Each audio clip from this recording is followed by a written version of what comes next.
Chris, Wexler.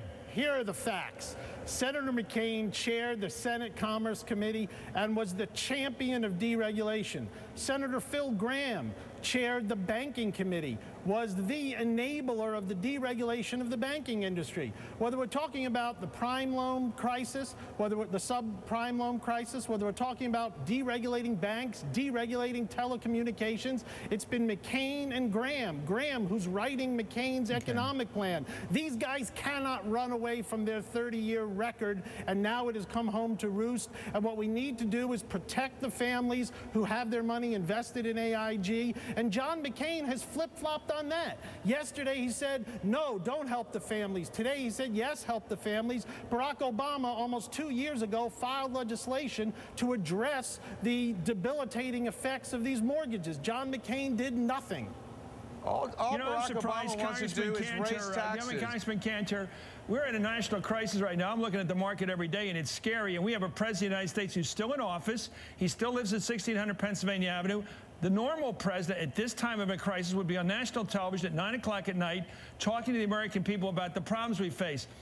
Do you still have confidence in this president you've elected? You voted for Bush the last time. You supported him. Does your party still support President Bush in the way he's leading this country economically? Do you like the job he's doing?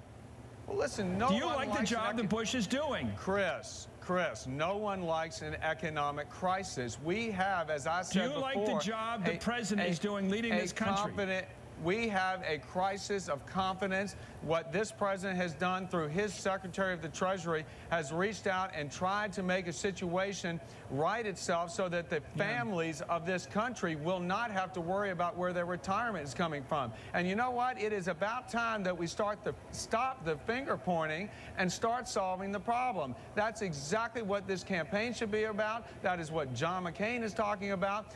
And you compare that to what Barack Obama has been saying in the last 24 hours, let the voters hear that, because the question will be when they go into the ballot box is who in their minds is going to best be able to approach a problem and solve it as quickly as possible without trying to point fingers and lay blame. Yeah, the problem you have is that your colleague from Virginia, Tom Davis, who once ran your campaign committee, said that the Republican Party was a dog food, then take it off the shelves. And you haven't used the word Republican tonight. Your party didn't use it in the acceptance speech. John McCain never said the word Republican. He never said the word Bush. You're trying to take off your uniforms and run from the field of political battle and claim you're not Republicans. You're claiming you're running against this administration. And I'm not going to let anybody get away with that kind of foolery. You have to take responsibility, sir, for the policies of this administration that has gotten us into this mess. You can't walk away and say, oh, we had nothing to do with this. Can you? Say it if you want to. It's your right. No, listen.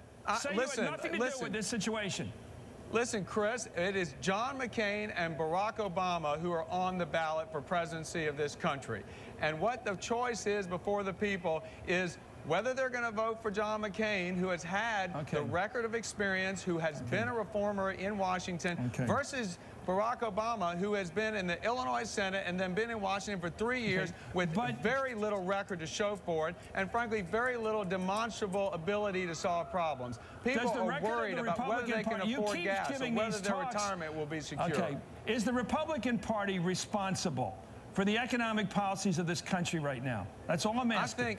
I think we're all responsible. The Democrats have been in charge of Congress for 2 years. They have been unable to pass any legislation of any consequence, and that also is why we're in the situation why we're I have never in my life seen a party run from its own record like the Republicans have. Sir, I like the way John McCain the other day said the fundamentals are strong, because at least he was playing defense honestly. He was admitting that he had to play defense. You, sir, say you don't have to defend the status quo. You can simply run for office, back Bush for 2 terms in a row. When he blows it, then you can run somebody else and claim, oh, he was wearing a different uniform. You got to defend your party, sir, don't you? Chris, let's just take the situation as it is.